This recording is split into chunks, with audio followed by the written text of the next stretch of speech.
Please subscribe.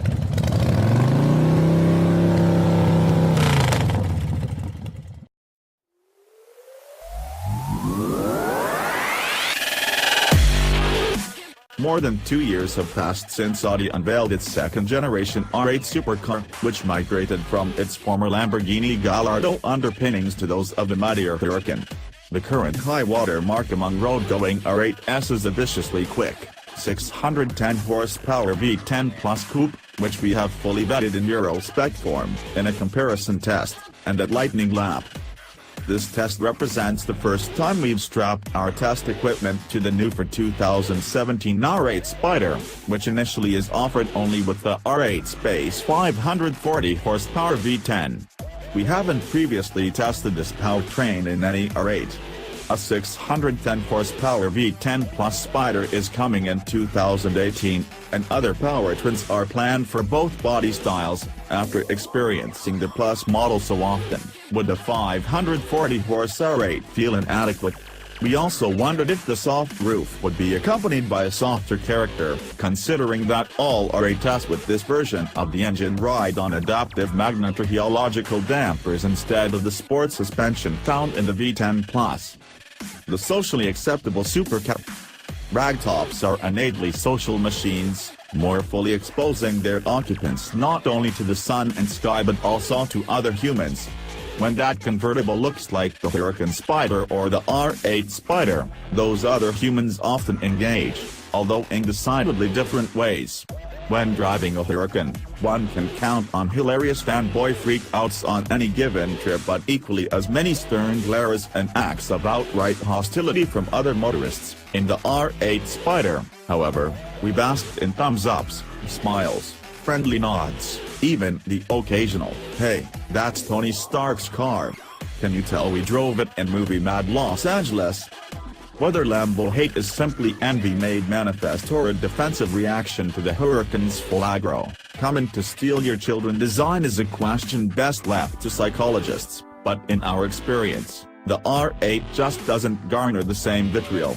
Flick the turn signal on a jam-packed freeway and watch space in the adjacent lane open right up, accompanied by a beckoning wave. Do the same in Lambo and you could be boxed out for miles. The R8's conservative redesign hasn't changed the reaction from the proletariat, but we wish Audi had pushed it a little bit further. Sexy as it is, there are few styling elements, from the front-end graphic to the metallic windshield surround and fuel door to the spine-like hair extractors over the engine, that aren't carried over nearly exactly from the original. And the changes that have been made aren't necessarily improvements. The added geometric lighting units and angular grille openings front and rear have stiffened and sterilized its appearance, particularly in our test car's hospital white with black convertible top, the only top color offered for this first year. The Spyder now features a contrasting side blade over each side air intake, like the R8 coupe, which helps liven up the looks, particularly when equipped with the $4,800 carbon exterior package that also applies gleaming carbon fiber to the rear deck and the side blades.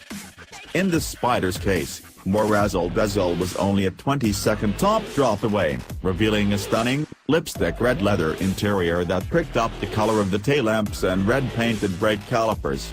Diamond-patterned quilting on the 18-way adjustable sport seats and carbon fiber accents kept the show going. Although none of that came for free, the diamond-stitched leather package costs $3,500, the in-cabin carbon accents run $3,400, and splashing red paint on the calipers costs $700.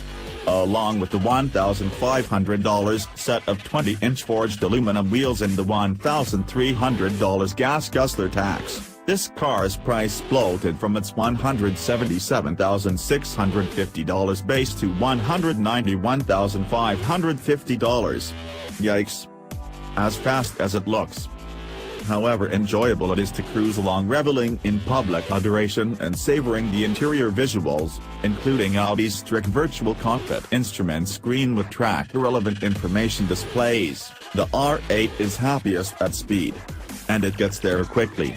We clocked its 0 to 60 mph sprint at 3.2 seconds, only 0.3 behind a comparison test coupe, a car that was 70 horsepower stronger and 236 pounds lighter.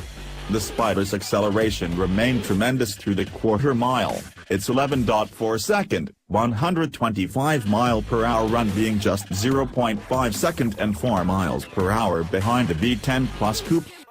As with other Huracans and R8 V10s, the real fun is found in the upper reaches of the tachometer, making the trip to its 8,500 revolution per minute redline ever more rewarding. The ancillary benefit of running it to redline, and one of the most enticing aspects of the Spyder, really, is how the mellifluousness notes of that port and direct injected, naturally aspirated V10 can find your eardrums with no interference from window glass or roof structure. High-revving non-turbocharged engines with double-digit cylinder counts are an endangered but still enticing species, so we almost never turn on the 13-speaker Bang & Olufsen audio system, opting instead to save the engine sounds. Lowering the glass rear window with the roof and side windows raised filters out atmospheric noise, leaving the cabin awash in the blissful bellow of unembellished, rapid-fire internal combustion.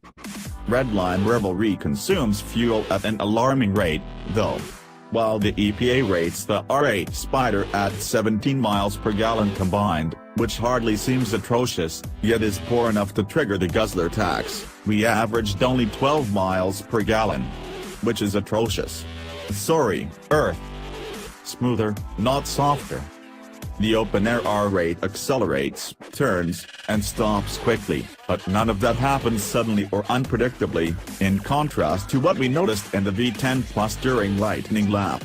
It should be noted, however, that we didn't lap during our time with the Spyder. The standard cross-drilled wavy-edged brake rotors delivered a blockbuster performance, marked by steady, firm pedal action. Summoned to halt the Spyder from 70 miles per hour, the brakes delivered in 155 feet, only 2 feet longer than what we measured in the V10 Plus with its carbon ceramic rotors, calling into question the value of the $9,900 carbon ceramic option on non-Plus R8s. The V10 model's standard suspension also serves the car well, so long as you don't plan on picking a fight with the McLaren 570s. Its linear and chatty electrically assisted steering and adaptive dampers effectively turned this mid-engine sports car into a long-legged GT. As with most Audis, one may fine-tune its demeanor through the Drive Select system. Comfort mode offers a luxurious ride but lightens the steering too much and requires too deep a dip into the gas pedal's travel when you need to summon a burst of acceleration, to shake off the paparazzi.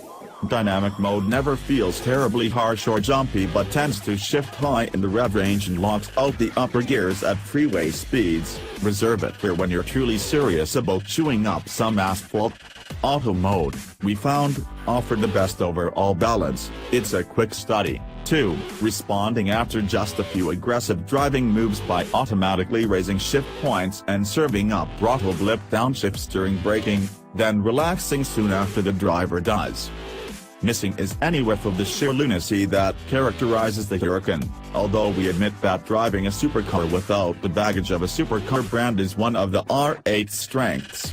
As to the question of it feeling underpowered compared with the V10 Plus coupe, well, 3.2 seconds to 60 miles per hour never feels slow.